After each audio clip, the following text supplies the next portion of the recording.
Ah, okay. Ako naman po, madami po akong magpasalamat kay God. Siyempre, una po dun yung family ko, yung good health na binigay niya sa akin.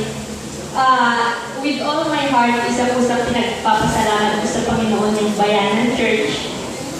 Kasi nung time ko na pumunta ako dito sa Lisan, dyan po ako sa Lisandra nakatira. Naalala ko Monday po yun, tapos pagdating ko, sabi ko, gusto yung Bayanan Church pag Monday evening. Kasi ang lungkot, sabi ko, sana may church na bukas pag Monday evening.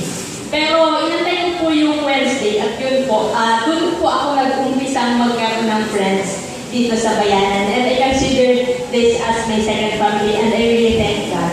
One more thing po na nagpasalamat ko kay God is yung recently lang po, for 4 months po akong job search kasi gusto ko pong mag-practice as a nurse na. I-practice ko na po yung profession ko. So, 4 months po ako nag-antay. Actually, 3 months po lang dapat po ako nag-antay. Kaya lang, may sabak issue po yung first orientation ko po Saturday. So, nag-pray talaga ko God. Sabi ko, God, hindi ko talaga kaya na Saturday nandun ako. Paano pag dumating ka sa araw ng Saturday na yung tapos nandun ako?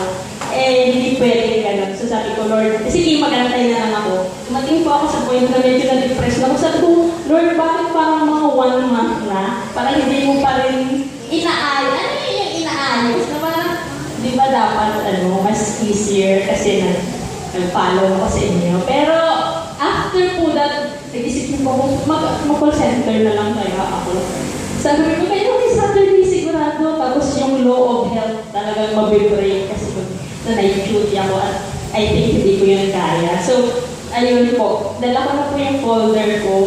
Punta na po ako ng Metro Point kasi may Convergys na doon. May Convergys po doon. Pwede na po yung folder ko. Tapos sabi ko po kasi mag-a-apply na ako. Mag-center na lang ako. Kasi sabi ko, Lord, hindi ko po nakikita yung sense kung bakit wala pa akong work ngayon. So, kumakain ako tapos wala akong work. So, bakit ako kumakain? Wala akong work. Diba dapat hindi na lang ako kumakain? Hindi ko yung naiisip at sobrang nade-depress na po ako. Pero, at some point, naniniwala pa rin po ako kay God na ibibigay niya yung wish ko. Tapos, nandun na po ako sa Metro Point. Nag-text na po yung Dasmariñas City Medical Center. Sabi niya, ano ka na? Orientation ka na tomorrow. Hindi na po Saturday yun. Thursday po yung orientation ko. So, I thank God.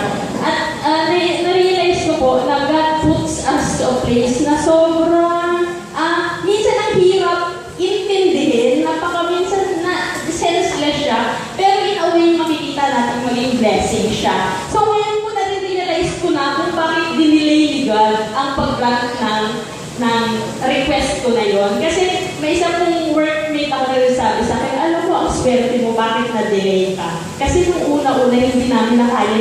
Kami halos mag-give up kami sa pressure. At meron ng mga umalis nung batch na dapat kasabay ko. Sabi niya, you're so blessed na na-delay ka. So sabi ko, yun pala yun, Lord. So I thank God, and I thank God for the trials. Kasi sabi ko, hindi naman ako luluhod at iiyak sa Panginoon kung walang trials na sobrang malaking dumating sa akin. So I thank God for the trials that comes along. At ang dami-dami pa na dapat natin i-thank magiging madami pa tayong mga bagay na i-thank sa kanya. Siguro magkakakulang pa yung isang oras, 2, 3 oras. And anyway, patuloy lang po tayo magpapasalamat sa kanya kasi siya naman po talaga yung nag-iisang word na ibibigay natin, yung puso natin na bumubuo, punong-puno ng pagpapasalamat. So again, thank you so much, Bayanan Church. Thank you sa mga members. I can feel your love actually. And God bless us all. Happy Sabbath.